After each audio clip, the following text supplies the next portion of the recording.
அஸ்ஸலாமு அலைக்கும், welcome back. இன்றைக்கி முழு தோல் உளுந்தில் களி பண்ண போகிறோம். இது ரொம்ப ஈஸியாக பண்ணிடலாம். இது எலும்புக்கு ரொம்ப நல்லது. வாரத்தில் ஒரு முறையாவது இதை நம்ம செஞ்சு சாப்பிட்ணும். இந்த கப்பில் நான் ஒரு கப்பு முழு தோல் உளுந்து எடுத்திருக்கேன். அந்த தோல் உளுந்து அடுப்பை மீடியம் ஃப்ளேம் லோ ஃப்ளேமில் வச்சுட்டு நல்லா வறுத்து எடுத்துக்கணும். கறியை விட்டுறக்கூடாது. கறியை விட்டிங்கன்னா கசப்பாயிடும்.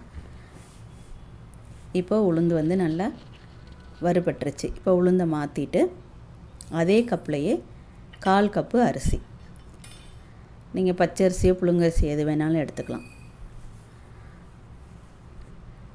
கொஞ்சம் வெந்தயம் ஜாஸ்தி போட்டுறாதீங்க, கொஞ்சமாக போட்டுக்கோங்க, கசப்பாயிடும்.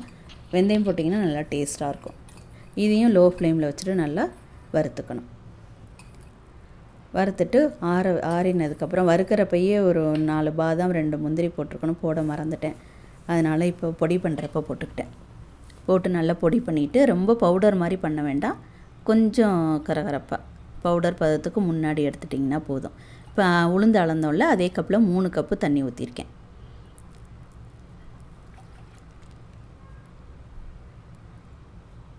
இந்த பதத்துக்கு எடுத்துக்கோங்க. இது உங்களுக்கு கட்டி தட்டாது. இந்த மாதிரி பண்ணிட்டிங்கன்னா 1/2 டீஸ்பூன் நல்லெண்ணெய் ஊற்றிட்டு கொஞ்சமாக உப்பு. இப்போ பவுடர் பார்த்திங்கன்னா 2 கப்பு இருந்தது. கட்டி தட்டாது. அதனால் நீங்கள் பயம் இல்லாமல் நல்லா கலந்து விட்டுடலாம்.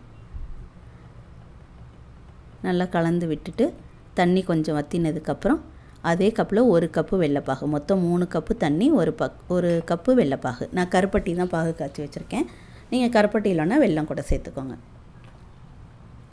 நல்லா கலந்து விட்டுட்டு,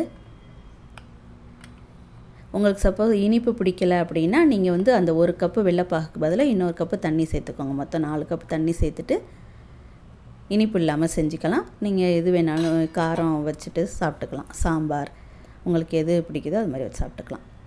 இப்போ ஒரு 2 நிமிஷம் தட்டு போட்டு மூடி வச்சிட்டிங்கன்னா அந்த தண்ணியெல்லாம் சுண்டி களி ரெடி ஆகிடும்.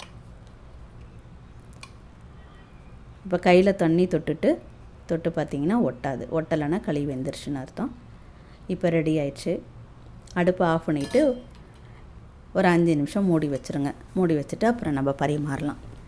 ஒரு கிண்ணத்தில் நெய், நீங்கள் நெய் சாப்பிட்டிங்கன்னா நெய், இல்லைன்னா நல்லெண்ணெய் தடவிட்டு இந்த மாதிரி பண்ணிட்டிங்கன்னா அழகாக இருக்கும். இதில் ஒரு குழி பண்ணிவிட்டு நான் நெய் போட்டிருக்கேன். அந்த சூட்லேயே நெய் உருகி வருது பாருங்கள். இந்த கருப்பு உளுந்து களி பண்ணி தான் சாப்பிடணுன்றது இல்லை.